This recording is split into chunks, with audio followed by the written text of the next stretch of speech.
अस्सलाम वालेकुम। कैसे हैं आप सब? उम्मीद है कि सब खैरियत से होंगे। अगर खुदा न ख़ास्ता कोई बीमारी हो जाए तो हम फ़ौरन ही दवाइयों की तरफ रुजू करते हैं। अगर आपको नज़ला ज़ुकाम हो तो दवा की बजाय सेहत बख्श जूस बनाकर पिएँ। इंशाल्लाह इससे फ़ायदा होगा। गाजर लेंगे 1 अदद, सेब 1 अदद और अदरक लेंगे 1 टुकड़ा। इन तमाम चीज़ों को पानी मिलाकर ब्लेंड कर लें और पी लें। इंशाल्लाह ताला आपको फ़ायदा होगा। ये जूस आपने ठंडा नहीं पीना।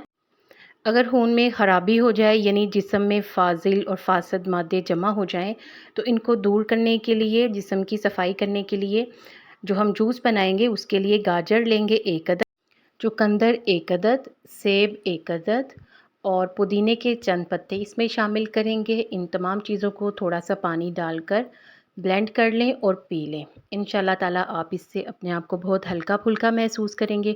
और इसके अलावा खून की सफ़ाई के लिए जो अक्सर दवाइयाँ होती हैं वो कड़वी होती हैं।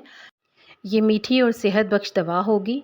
और अगर आप जिस्म में कमज़ोरी महसूस करें, तवानाई हासिल करना चाहते हैं तो एक नारंगी ले लें और उसमें एक अदरक का टुकड़ा शामिल कर लें। इसके साथ-साथ थोड़ा-सा अनानास ले लें कटा हुआ। इन तमाम चीज़ों को ब्लेंड कर लें और इन्हें ब्लेंड करने के बाद आप पी लें। अपने जिस्म में बेपनाह ताकत महसूस करेंगे। उम्मीद है कि आपको ये वीडियो पसंद आई होगी। वीडियो को लाइक और चैनल को सब्सक्राइब कर